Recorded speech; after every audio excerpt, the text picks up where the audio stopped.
भगोड़े विजय माल्या और ललित मोदी पर एमईए का बयान आया है। विदेश मंत्रालय का बयान आया है। कहा गया है कि सभी भगोड़ों को वापस लाने के लिए सरकार प्रतिबद्ध है। भारत के कानून के दायरे से भागे लोगों को वापस भारत लाया जाएगा। कई देशों के साथ बातचीत चल रही है। सभी भगोड़ों को जल्द वापस लाया जाएगा, ये कहा गया है मिनिस्ट्री ऑफ एक्सटर्नल अफेयर्स की तरफ से, विदेश मंत्रालय की तरफ से। पहले ब्रह्म देखिए, जो भी भगौड़े हैं, भारत सरकार प्रतिबद्ध है कि जो भी यहाँ से भागे हुए लोग हैं, हमारे कानून के दायरे से भागे हुए लोग हैं, उनको हम वापस लाएंगे। इस मामले में कई देशों के साथ हमारी बातचीत चल रही है और मैं आपको आश्वस्त करना चाहता हूँ कि हम इस मामले पर पूरी तरह से ठोस हैं और प्रतिबद्ध हैं कि उनको वापस लाया जाएगा। और बड़ी खबर है, हैदराबाद के मलकाजगिरी में भीषण हादसा टल गया है। जलती हुई ओमनी कार पेट्रोल पंप में जा घुसी। हैंड ब्रेक ना होने की वजह से कार फिसलते हुए पंप तक पहुंची और पेट्रोल पंप पर हड़कंप मच गया। इस बीच कर्मचारी भी जल्द से जल्द पंप से भागते नजर आए। चलती हुई कार में अचानक कैसे लगी आग, इसकी जांच हो रही है। हालांकि कार सवार भी कार छोड़कर भागने में कामयाब रहा।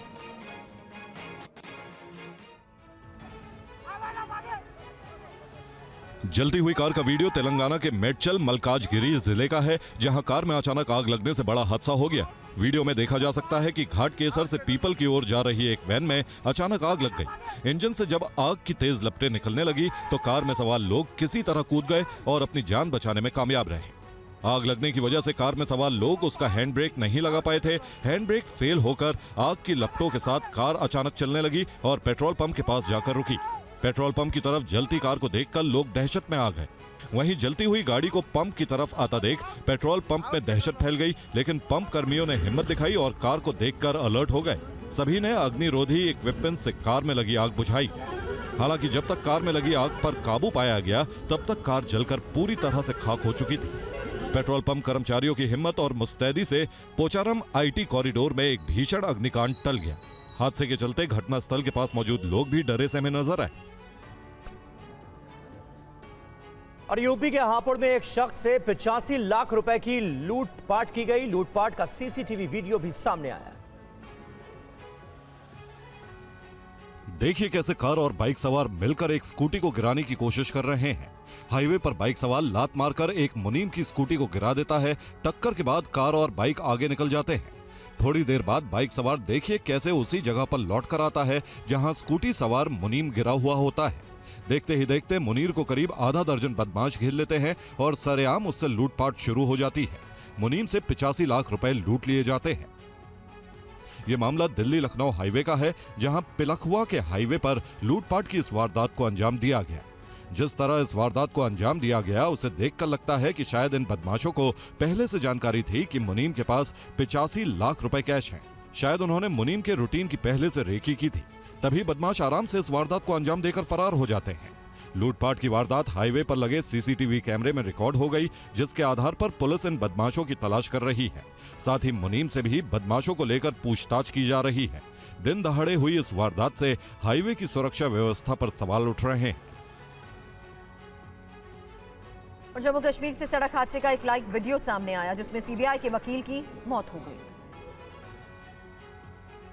आराम से चल रही थी गाड़ी ना।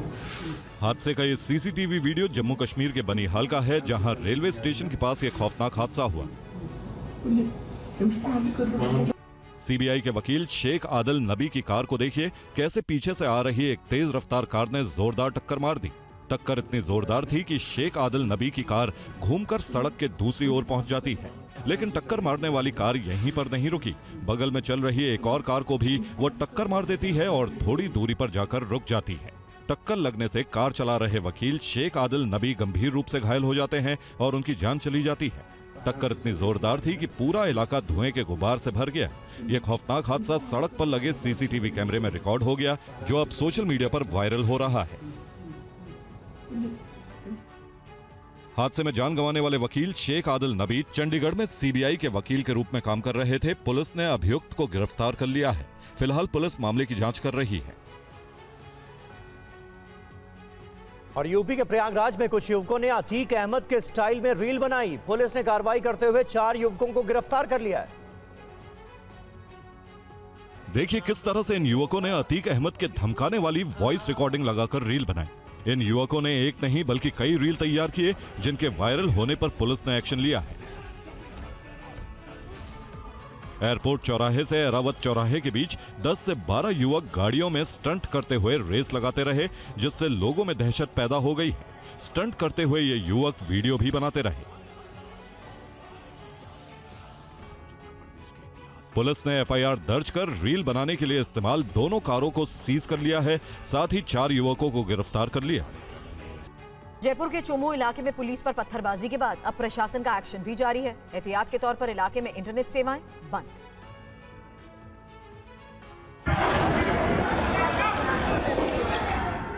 राजस्थान की राजधानी जयपुर के चोमू कस्बे में आज तड़के अचानक तनाव हो गया, जिसकी तस्वीरें भी सामने आई।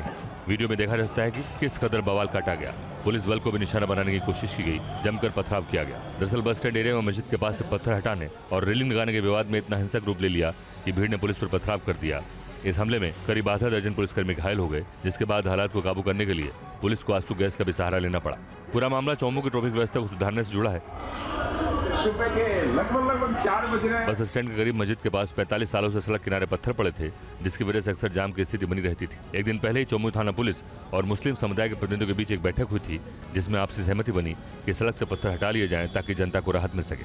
बातचीत के बाद पत्थरों को हटाने का काम शांतिपूर्ण ढंग से पूरा कर लिया गया था, लेकिन विवाद आज तड़के करीब 3 बजे तब शुरू हुआ जब खाली की गई जगह पर कुछ लोगों द्वारा रेलिंग लगाने का काम शुरू किया। इसी दौरान कुछ असामाजिक तत्वों ने विरोध शुरू कर दिया और मामला हिंसक हो गया।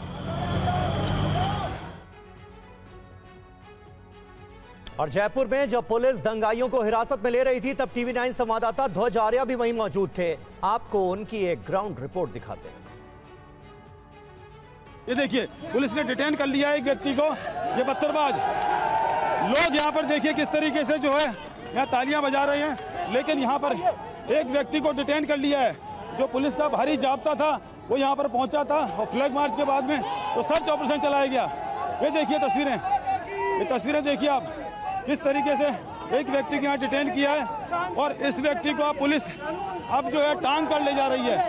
ये देखिए, इसे अरेस्ट किया है और एक पत्थरबाज को पुलिस ने अरेस्ट किया है। ये देखिए, ये पुलिस की सफलता, जो फ्लैग मार्च के बाद में सर्च ऑपरेशन चलाया जा रहा है, उसके बाद में एक व्यक्ति को डिटेन किया। देखिए आप, एक घर से उठाया गया, इसकी पहचान पुलिस को मिली थी। उसके बाद में ये देखिए आप, ये तस्वीरें देखिए, एक पत्थरबाज को पुलिस ने अरेस्ट किया है और उसे ले जाया जा रहा है। ये देखिए तस्वीरें आप, ये तस्वीरें बता रही हैं कि पुलिस की शक्ति अब कितनी ज़्यादा है यहाँ पर। ये देखिए आप तस्वीरें, ये तस्वीरें देखिए, जो पुलिस ने डाल दिया है इसको। उन्नाव रेपकांड में बीजेपी के पूर्व नेता कुलदीप सिंह सेंगर की जमानत का विरोध जारी है। आज महिलाओं ने दिल्ली उच्च न्यायालय के सामने प्रदर्शन किया। प्रदर्शन कर रही ये महिलाएं उन्नाव रेप कांड पर दिल्ली हाईकोर्ट के फैसले से खुश नहीं हैं। पूर्व बीजेपी नेता कुलदीप सिंह सेंगर को जमानत दिए जाने से नाराज हैं। प्रदर्शन में जनवादी महिला समिति के बैनर तले बड़ी संख्या में महिलाएं शामिल हुईं। हाथों में तख्तियों के साथ महिलाएं हाईकोर्ट के गेट नंबर 5 पर बैठीं और मामले में न्याय की मांग की। इस दौरान प्रदर्शनकारी महिलाओं को पुलिस ने जबरन हटाया और आगे बढ़ने से रोका। तो आप एक काम करिए, जितनी औरतें हैं ना उनको जेल में डाल दीजिए, बिकॉज हम सुरक्षित नहीं फील करते सड़कों पे। छोटे कोर्ट से हाई कोर्ट से सुप्रीम कोर्ट, तब तक उसकी जिंदगी खत्म हो जाएगी। तो हमें सब मालूम है, हम न्याय मांगने आते हैं, हमें घसीटा जाता है। हम सड़कों पर, हमारे पास कौन सा ऐसा रास्ता है कि हम अगर न्याय मांगेंगे तो हमें लाठियां डंडे मिलेंगे, हमें मुकदमे मिलेंगे। गौरतलब है कि दिल्ली हाईकोर्ट ने उन्नाव गैंग रेप में सजा याफ्ता कुलदीप सेंगर की सजा सस्पेंड करते हुए जमानत दे दी थी। सुप्रीम कोर्ट की 2 महिला वकीलों ने हाईकोर्ट के फैसले को चुनौती दी है। सीबीआई ने भी सेंगर की जमानत को चुनौती देने की बात कही है। और हैदराबाद में एक महिला को उसके बच्चों के सामने जिंदा जला दिया गया। अभियुक्त पति को 24 घंटे के भीतर गिरफ्तार कर लिया गया।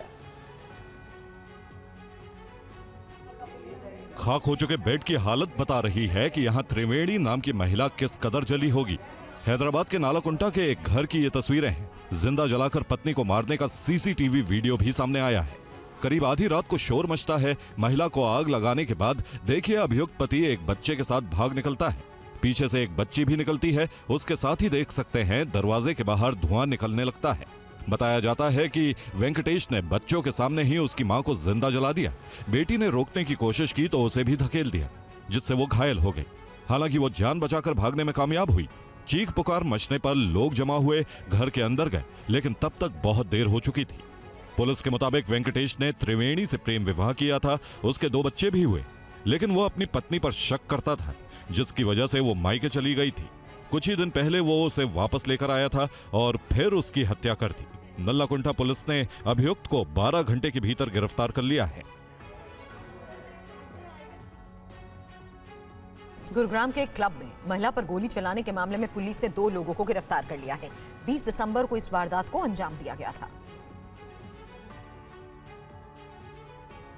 घटना 20 दिसंबर की सुबह एमजी रोड पर घटी। पुलिस ने बताया कि उन्हें गोलीबारी की घटना में घायल एक महिला के बारे में सूचना मिली और उसे एक निजी अस्पताल में भर्ती कराया गया, जहां फिलहाल वो बयान देने की स्थिति में नहीं थी। दिल्ली के नजफगढ़ की रहने वाली महिला के पति ने शिकायत दर्ज कराई है कि उसकी पत्नी कल्पना गुरुग्राम के एक क्लब में काम करती थी और दिल्ली के संगम विहार के रहने वाले तुषार ने उसे गोली मार दी। अपनी शिकायत में पति ने बताया कि उसकी पत्नी 19 दिसंबर को काम पर गई थी और रात करीब 1 बजे उसने फोन करके बताया कि उसे गोली मारी गई। शिकायतकर्ता ने बताया कि करीब 1 महीने पहले तुषार घर आया, झगड़ा किया और चला गया। शिकायत के आधार पर सेक्टर 29 पुलिस स्टेशन में एफआईआर दर्ज की गई। पुलिस ने बताया कि जांच के दौरान एक टीम ने 2 आरोपियों तुषार उर्फ जॉन्टी और उसके दोस्त शुभम उर्फ जॉनी को गिरफ्तार किया। दोनों संगम विहार में रहते हैं और उत्तर प्रदेश के बड़ौद से हैं। पूछताछ के दौरान पुलिस को तुषार ने बताया कि उसने लगभग 6 महीने पहले पीड़िता से दोस्ती की थी और उससे शादी करना चाहता था। और यूपी के नोएडा में एक महिला पर आवारा कुत्ते ने हमला कर दिया। हमले का वीडियो सोशल मीडिया पर वायरल हो रहा है। आवारा कुत्तों के आतंक से लोग परेशान हैं, लेकिन इस समस्या का कोई समाधान नहीं निकल पा रहा है। लगातार कुत्तों के हमले की तस्वीरें सामने आ रही हैं। ताजा मामला नोएडा के सेक्टर 137 सुपरटेक इको सिटी का है, जहां एक महिला को आवारा कुत्ते ने अपना शिकार बना लिया। महिला अपने डॉगी को घुमा रही होती है। जैसे ही वो थोड़ा आगे बढ़ती है, महिला की एक तरफ सड़क पर बैठा कुत्ता खड़ा हो जाता है।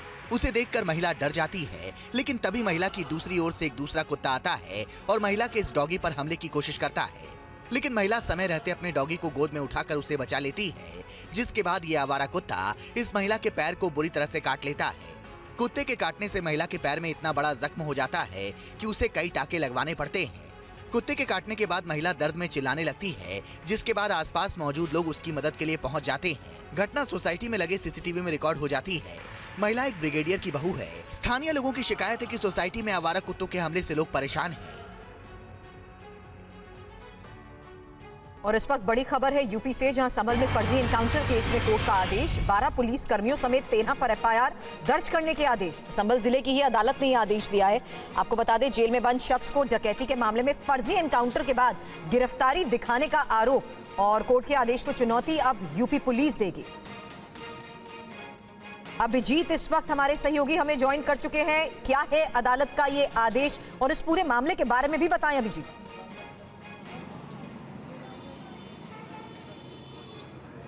देखिए, घटना 25 अप्रैल की है, जब डकैती के मामले में ओमवीर नाम के शख्स को गिरफ्तार किया गया, चार्जशीट दाखिल की गई और मुठभेड़ में उसकी गिरफ्तारी दिखाई गई। लेकिन याचिका जो दायर की उसने संभल के कोर्ट में, जिला न्यायालय में, उसमें उसने कहा कि जब वो 11 अप्रैल से लेकर और 12 मई तक वो जेल में बंद था, तो फिर वो 25 अप्रैल को डकैती कैसे कर सकता है बाहर निकल के। तो यही पूरा मामला था, जिसके बाद उसने अदालत में अर्जी लगाई थी, याचिका लगाई थी और उस पर फैसला देते हुए जिला के जो न्यायाधीश होते हैं उन्होंने फैसला दिया है कि 12 पुलिसकर्मियों पर इसमें एफआईआर दर्ज कर दी जाए। ये फर्जी मुठभेड़ का मामला सामने आया। हालांकि पुलिस के जो कप्तान है उन्होंने कहा है कि वह इस फैसले के खिलाफ हायर कोर्ट में जाएंगे, अभी एफआईआर दर्ज इसमें नहीं करेंगे। लेकिन एक बड़ा मामला जो है वो संभल से इस तरीके से सामने आ रहा है कि आखिरकार कोई शख्स जो पहले से जेल में बंद है वो बाहर निकलकर डकैती की घटना को कैसे अंजाम दे सकता है। तो एक बड़ी गलती कहीं ना कहीं सामने आई है और जिला न्यायालय की तरफ से ये फैसला सुनाया गया है। इसमें आगे अब और भी हायर कोर्ट में जाने की बात पुलिस की तरफ से कही जा रही है। लेकिन जो ये मामला जिला न्यायालय की तरफ से सामने आया है, जो याचिकाकर्ता सामने आया है, उसने सीधे सीधे पुलिस पर आरोप लगाए हैं कि उसे फर्जी मुकदमे में पहले फंसाया गया और उसके बाद उसे मुठभेड़ में उसकी गिरफ्तारी दिखाई गई। बिल्कुल देखना ये भी होगा कि आगे कैसे इस आदेश को अभी भी चुनौती दी जा सकती है। शुक्रिया फिलहाल पूरी जानकारी के लिए अभिजीत आपका। और प्रधानमंत्री नरेंद्र मोदी ने गुरुवार को लखनऊ में राष्ट्र प्रेरणा स्थल का उद्घाटन किया। कार्यक्रम के लिए प्रेरणा स्थल और उसके आसपास के इलाकों को फूलों से सजाया गया, लेकिन प्रधानमंत्री के जाने के कुछ घंटे बाद ही लोगों ने सजावट में लगे गमले चोरी कर लिए। लखनऊ में गमला चोरी का वीडियो भी सामने आया, जिसमें देखा जा सकता है कि कई लोग गमले उठाते नजर आ रहे हैं, जिसमें महिलाएं भी शामिल हैं। लोग स्कूटी और कार में रखकर गमले लेकर चले गए। मौके पर पुलिस वाले भी मौजूद थे, लेकिन किसी ने उनको रोका नहीं और मुस्कुराते हुए खड़े नजर आए। वीडियो में दिख रहा है कि एक व्यक्ति स्कूटी पर बीजेपी का झंडा लगाकर गमले उठा रहा है। वहीं एक महिला बुर्के में स्कूटी से आती है, तेजी से 2-3 गमले उठाती है और वापस चली जाती है। इस दौरान किसी ने वीडियो बना लिया। वीडियो बनाने वाला शख्स तन कसते हुए भी कह रहा है, बहुत बढ़िया भाई, बहुत शुक्रिया। 1 महीने पहले सीएम योगी ने लखनऊ के बीबीडी यूनिवर्सिटी के दीक्षांत समारोह में गमला चोरी की कहानी सुनाई थी। कहा था G20 समिट के बाद कार्यक्रम स्थल के आसपास लगाए गमलों को लोग मर्सिडीज से उठाकर ले गए। अब सोचिए, कहाँ मर्सिडीज कार की कीमत और कहाँ गमले की। अब कर कार्रवाई होती तो शहर की गलत पहचान बनती। सीएम योगी ने ऐसी हरकत नहीं करने को कहा था, लेकिन लोग एक बार फिर चोरी करने की हरकत से बाज नहीं आए। लखनऊ गमला चोरी मामले में मेयर सुषमा खरवाल ने भी कड़ी कार्रवाई की बात कही है। उन्होंने कहा कि गमला चोरी करने वालों के पोस्टर लगाकर उनकी पहचान उजागर होनी चाहिए।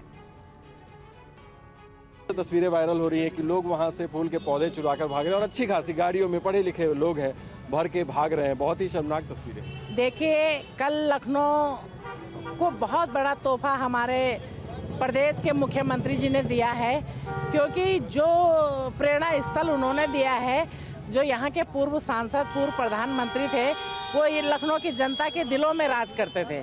और मतलब लखनऊ की जनता को कुछ लोगों ने शर्मसार किया है। आप ही बताइए कि एक मछली पूरे तालाब को गंदा कर देती है। पूरे लखनऊ की छवि पूरे देश में क्या जा रही होगी कि एक गमला लेकर के गए। अब ऐसे लोगों के खिलाफ क्या ऐसे लोगों के खिलाफ तत्काल कार्रवाई होनी चाहिए। क्या किस तरीके से उनकी पहचान को उजागर करने की बात आती है? अब ये तो प्रशासन का काम है कि उनकी पहचान उजागर करे और उस पर कार्रवाई करे। आप कह रहे थे कि पोस्टर भी उनके बिल्कुल होना चाहिए, लगना चाहिए। रुकिए मैडम, आपसे बात करने के लिए। तो ये लखनऊ की मेयर थी, उनका कहना है कि ऐसे लोगों के पोस्टर बैनर लगने चाहिए जो लोग इस तरह के कृत्य में लगे हुए हैं। और दिल्ली के विवेक विहार में आज दोपहर अचानक अफरा तफरी मच गई। दरअसल दिल्ली में नववर्ष के जश्न से पहले सुरक्षा तैयारियों को परखने के लिए शाहदरा पुलिस ने एक मॉक ड्रिल की थी। पुलिस ने केबी ब्लॉक विवेक विहार मार्केट में हाई इंटेंसिटी मॉक ड्रिल आयोजित की। अभ्यास ऐसा गढ़ा गया मानो बाजार में 2 से 3 सशस्त्र आतंकवादी घुस आए हैं और अंधाधुंध गोलीबारी कर दहशत फैला रहे हैं। देखते ही देखते पूरा इलाका सायरनों की आवाज से गूंज उठा। सूचना मिलते ही विवेक विहार सब डिवीजन के एसपी और थाने के एसएचओ अपनी टीम के साथ मौके पर धमक पड़े। चारों दिशाओं से इलाके की घेराबंदी की गई और संदिग्धों की तलाश को लेकर कॉर्डन एंड सर्च ऑपरेशन शुरू हुआ। पुलिस के commando gear, bullet proof jacket और अत्याधुनिक हथियारों से लैस जवानों को देख लोगों के बीच कुछ देर के लिए माहौल और भी तनावपूर्ण हो गया। इस बीच दिल्ली फायर सर्विस की गाड़ियां और एम्बुलेंस भी तेजी से मौके पर पहुंची। पलक झपकते ही घायलों के रेस्क्यू और भीड़ को सुरक्षित बाहर निकालने का मॉक ऑपरेशन शुरू किया गया। फॉरेंसिक टीम ने घटना स्थल को सील कर नमूने एकत्र करने की प्रक्रिया का भी अभ्यास किया। वहीं बम डिटेक्शन और डिस्पोजल स्क्वाड ने संदिग्ध वस्तुओं की तलाश कर रिहर्सल किया। और मुंबई में व्हाट्सएप स्टेटस को लेकर हुए विवाद में 2 गुटों के बीच भीषण झड़प को लेकर खबर। पुलिस ने मामले में 6 लोगों को गिरफ्तार किया है। मारपीट का वीडियो नवी मुंबई का है। दुकान में देख सकते हैं कि किस तरह लोग दुकान पर टूट पड़े हैं। थप्पड़ों की बरसात कर दी गई। कुछ लोग काउंटर को फांद गए और मारपीट की। मारपीट करने वालों की जैसे पूरी फौज जमा हो गई। जिसके हाथ जो कुछ आया उससे दुकानदार को दे मारा।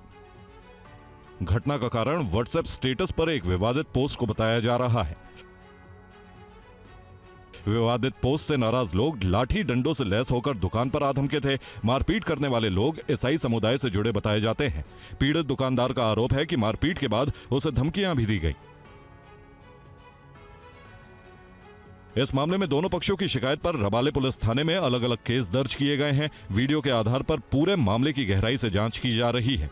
पुलिस ने अब तक 6 अभियुक्तों को गिरफ्तार किया है, जबकि दूसरे गुट के 2 लोगों को नोटिस जारी किया गया है। मारपीट में शामिल अन्य अभियुक्तों की पुलिस तलाश कर रही है। पुलिस का कहना है कि कानून व्यवस्था के साथ खिलवाड़ करने वालों के खिलाफ सख्त कार्रवाई की जाएगी। क्रिकेटर वैभव सूर्यवंशी समेत 20 बच्चों को आज वीरता पुरस्कार दिए गए। पीएम मोदी ने राष्ट्रीय बाल पुरस्कार विजेताओं से बातचीत की और उनके उज्जवल भविष्य की कामना की। 26 दिसंबर का ये दिन आता है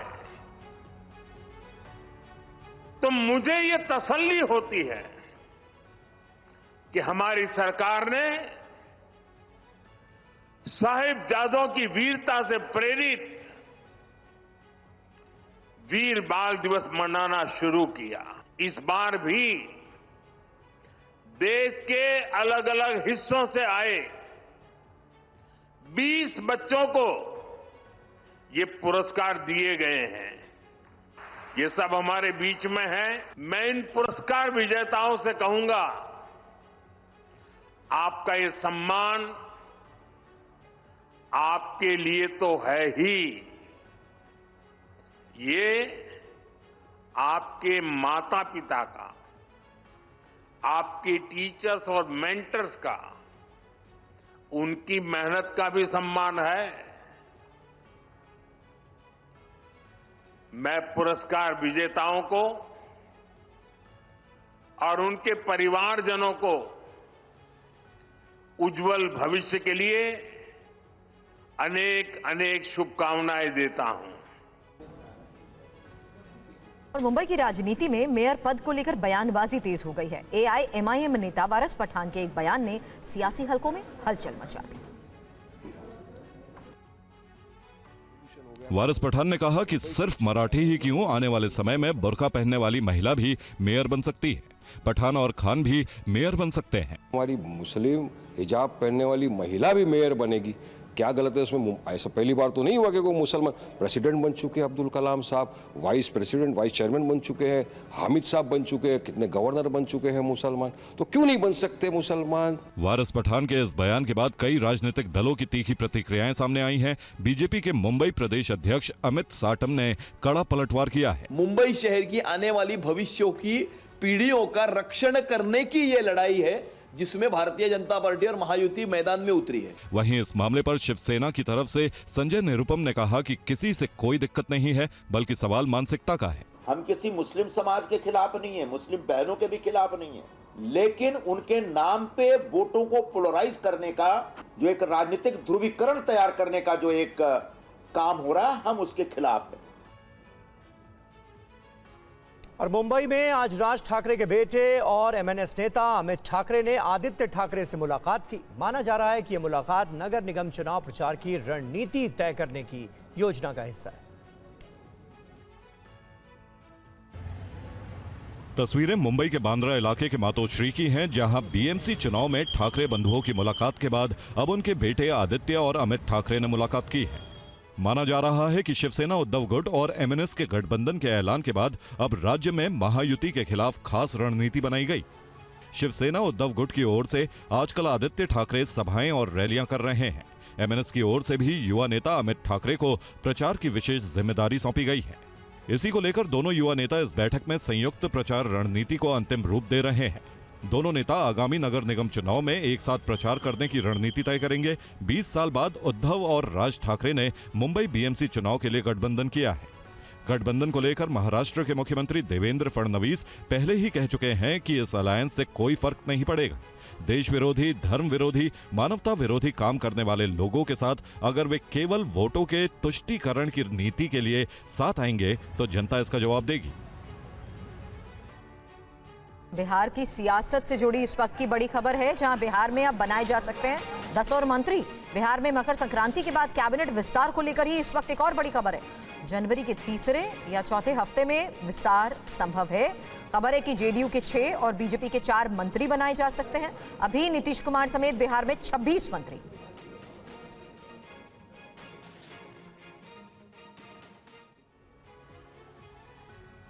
और मध्य प्रदेश के जबलपुर में एक महिला ने जवाहरलाल नेहरू कृषि विश्वविद्यालय के कैंपस में एक क्लर्क पर रेप का आरोप लगाया। 22 साल की महिला की शिकायत पर पुलिस ने 58 साल के यूडीसी दुर्गा शंकर सिंह राहा और 42 साल के प्यून मुकेश सेन को गिरफ्तार किया है। महिला का आरोप है कि नौकरी लगवाने के नाम पर दुर्गा शंकर ने पहले महिला से दोस्ती की, फिर दस्तावेज लेकर कृषि कॉलेज बुलाया था, जहां महिला को प्यून के सरकारी कमरे में ले जाकर यूडीसी ने रेप किया। इस दौरान प्यून ने कमरे में ताला लगा दिया। दिनांक 25 दिसंबर को एक युवती ने 22 वर्षीय युवती ने ये शिकायत दर्ज कराई थी कि कृषि कॉलेज कृषिनगर कॉलोनी में वहाँ के एक यूडीसी हैं दुर्गा शंकर सिंगरा और उनके एक प्यून है मुकेश सैन। तो मुकेश सैन के क्वार्टर पर नौकरी के नाम से प्रलोभन देके इसको बुलवाया गया और दुर्गा शंकर सिंगरा ने उसके साथ दुष्कर्म किया है और मुकेश सैन ने इसमें मदद की है। इस शिकायत पर एफआईआर दर्ज की गई है और दोनों ही आरोपियों को गिरफ्तार किया गया। और हिमाचल प्रदेश में मरीज से मारपीट के केस में डॉक्टर को हटाए जाने का मामला तूल पकड़ने लगा है। आज कई संगठनों ने शिमला की सड़क पर डॉक्टर की बहाली की मांग को लेकर प्रदर्शन किया। हिमाचल प्रदेश की सड़कों पर प्रदर्शन की ये तस्वीरें डॉक्टरों की हैं जो अपने एक सहयोगी की दोबारा बहाली की मांग कर रहे हैं। मामला हिमाचल प्रदेश के आईजीएमसी शिमला में डॉक्टर मरीज हाथापाई से जुड़ा है। बताया जाता है कि अब प्रशासनिक कार्रवाई के बाद ये मामला राजनीतिक, सामाजिक और पेशेवर टकराव का रूप ले रहा है। राज्य के पूर्व अतिरिक्त महाधिवक्ता विनय शर्मा के मुताबिक डॉक्टर राघव को सेवा से पूरी तरह हटाया नहीं गया है, बल्कि उन्हें सिर्फ सीनियर रेजिडेंट के पद से बर्खास्त किया गया है। उनका कहना है कि बर्खास्तगी की खबरें भ्रामक हैं।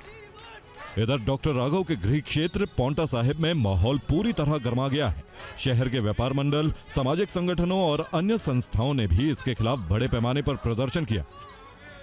डॉक्टर राघव की मां भी इस प्रदर्शन में शामिल थीं। प्रदर्शनकारियों ने मामले में निष्पक्ष जांच की मांग की है। मेरा तो आदरणीय मुख्यमंत्री महोदय जी से निवेदन है कि इस पर पुनर्विचार किया जाए और कार्रवाई दोनों तरफ होनी चाहिए। जी, बहुत जल्दबाजी में ये डिसीजन लिया गया है, एक तरफा लिया गया है।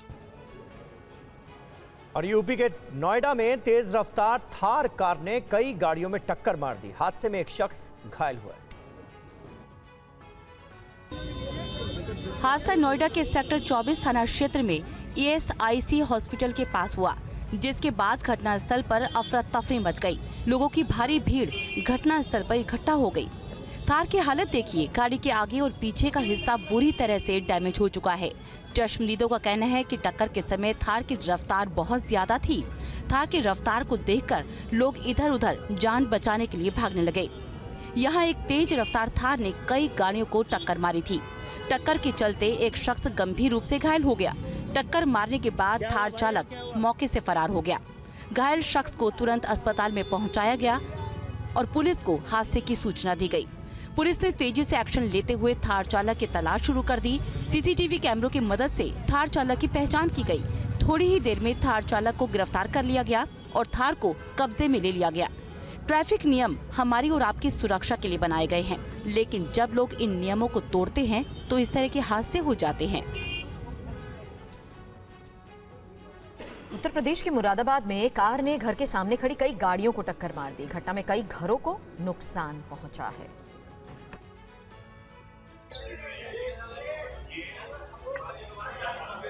तस्वीरें यूपी के मुरादाबाद की है, जहां एक कार ने सिविल लाइन इलाके में जमकर कहर बरपाया। सिविल लाइन क्षेत्र में एक स्कूल के पास उस वक्त चीख पुकार मच गई जब एक बेकाबू कार ने घर और सड़क किनारे खड़ी कई गाड़ियों को टक्कर मार दी। हादसे में कई गाड़ियां क्षतिग्रस्त हो गई, कुछ घरों की दीवारें भी टूट गई। पूरी घटना एक घर में लगे सीसीटीवी कैमरे में रिकॉर्ड हुई, जिसका वीडियो सोशल मीडिया पर वायरल हो रहा है। वीडियो में दिख रहा है कि तेज रफ्तार बेकाबू कार पहले एक कार को टक्कर मारती है, फिर घर के गेट से जाकर टकरा जाती है। कार की टक्कर इतनी जोरदार होती है कि घर की दीवार भी टूट जाती है, लेकिन कार का ड्राइवर इतना सब होने के बावजूद भी नहीं रुकता है और कार लेकर फरार हो जाता है।